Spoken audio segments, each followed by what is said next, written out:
This tutorial is designed to help case management agencies, CMA, manage waiver of Rule HE-E 801 exceptions or waiver requests for choices of independence CFI program participants. Existing CMAs that provide services under the New Hampshire CFI waiver will have access to the CFI dashboard within New Hampshire Easy and H-Easy, where these waiver requests are managed. CMAs can only submit and manage waiver requests for individuals assigned to their agency.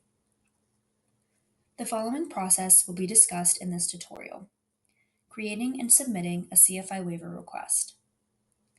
At the bottom of the CFI dashboard, click the Create New Activity drop-down menu. Select Waiver Request, then click the Add button to continue.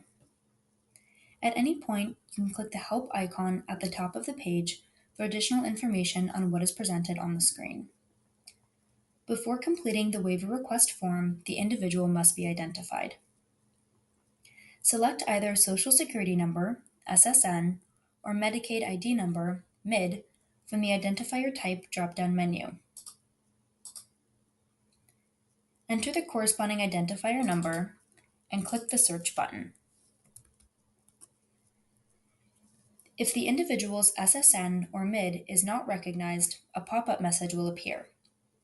If the number entered was incorrect, click the Cancel button to re-enter the number. The individual's information auto-populates as read-only in the gray text fields. The case manager, CM, should verify the information is accurate for the individual you are submitting a waiver request for. If the information displayed does not match the individual you are uploading documents for, click the Clear button to restart the search. Click the Next button to proceed. You will be taken to the CFI waiver request form. At the top of the page, you will see the individual information banner displaying information for the individual you are submitting a waiver request for, including name, gender, date of birth, SSN, MID, waiver number, and status of the request. Below the individual information banner, fields marked with a red asterisk are required. Click the Requesting Entity drop-down menu and select the entity requesting the waiver rule exception. The requesting agency and requester fields are auto-populated and disabled and will display the name of the logged-in CMA and worker. The date of request will auto-populate to today's date in month, day, year format. You may change this date by entering a new date in a month, day, year format, or selecting a date using the calendar icon. This date can be a past date but not a future date. The request end date field auto-populates to 30 days from the date of request. You may change this date by entering a new date in a month, day, year format, or selecting a date using the calendar icon. This date can be a current or future date, but not a past date. If you change the date of request, the request end date always defaults to 30 days from the date of request. Click the Request Type drop-down menu and select the appropriate option. If you are requesting a waiver of rule for an initial waiver request, select Initial. This will disable the initial waiver number and renewal expiration date fields. If you are requesting a waiver of rule for a renewal, select Renewal. You will be required to complete the initial waiver number and renewal expiration date fields. Enter the renewal expiration date in month, day, year format, or select the date using the calendar icon. The provider agency and staff name fields are optional. Click the Name of Service drop-down menu and select the appropriate option. If you select residential as the service, you must complete the required fields under the For Licensed/Certified Residents Only section, including facility name, address line 1, address line 2 is optional, city, state, which will be auto-populated to New Hampshire and be disabled, zip code, and certificate number and expiration date fields are optional. If you select Other in the Name of Service dropdown, each field under the For Licensed/Certified Residents Only section, including the certificate number and expiration date fields, will be disabled. Next, click the HE-E Rule Label Type Ahead field. You may scroll and select the rule being waived, or you may enter keywords, letters, or numbers associated with the rule to filter the list of options. The results automatically filter based on your input. Click the correct rule label once found in the results. If you have selected a waiver rule that could be denied, a pop-up message will appear. Click the OK button.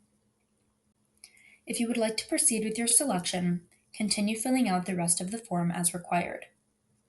If you would like to change your selection, click the X icon in the HE-E Rule Label field to clear your selection and make a different selection. The disabled field labeled "Quote the specific language you seek to waive" auto-populates to the full waiver rule language based on the HE-E rule label selected. Complete the field labeled "Provide a full explanation of why a waiver to this standard is sought." The character limit is 1,000. Complete the field labeled "Describe the proposed alternative to satisfy the regulatory intent." The character limit is 1,000. A series of signatures are required to submit a CFI waiver request. This includes signatures signed directly on the form and offline signatures. The following steps describe how to obtain and submit these signatures. In the Signatures section, fill in the Case Manager signature field with your name. The Date field will automatically default to today's date in month, day, year format. You may change this date by entering a new date in month, day, year format, or by selecting a date using the calendar icon. This date can be a past date, but not a future date. At this point, you may click the Save button to save your progress. A successfully saved pop-up confirmation will appear. Click the OK button to continue. Once you have saved your progress, you may come back to the CFI waiver request at any point, which will be in the status of In Progress. If you need to delete the CFI waiver request for any reason, you may navigate to the bottom of the waiver request and click the Delete button.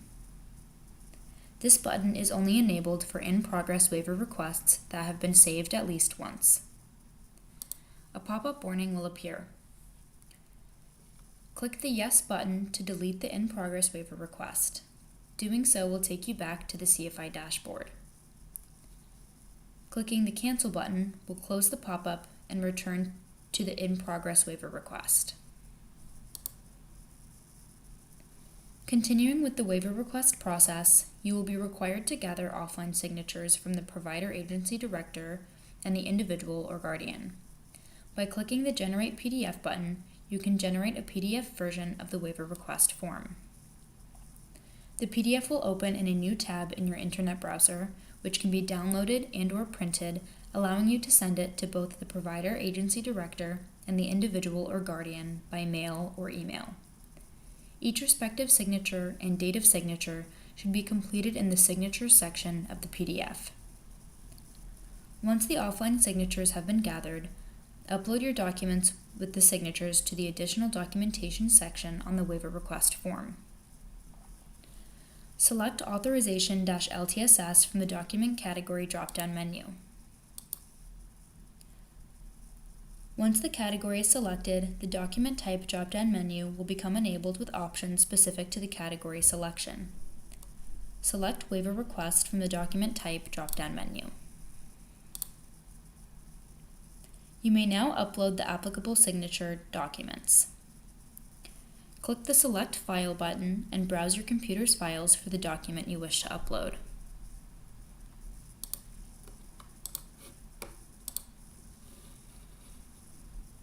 Once the document is selected, you will see the document category, document type, and file name populated in a table. If you wish to remove a selected document, click the trash can icon in the Action column.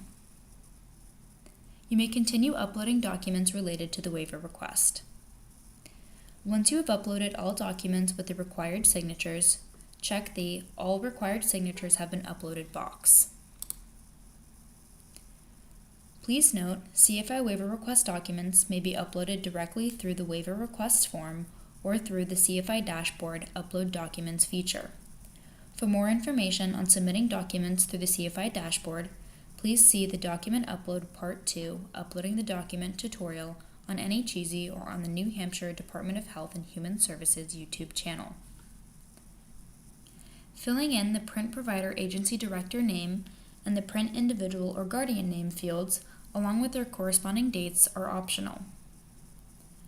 To submit the CFI waiver request, click the Submit button.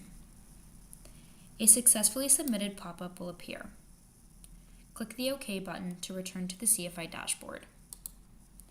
The LTSS unit will be alerted of incoming waiver requests in New Heights and will take the appropriate steps to review and approve or deny each request. This concludes the tutorial. Thank you for watching.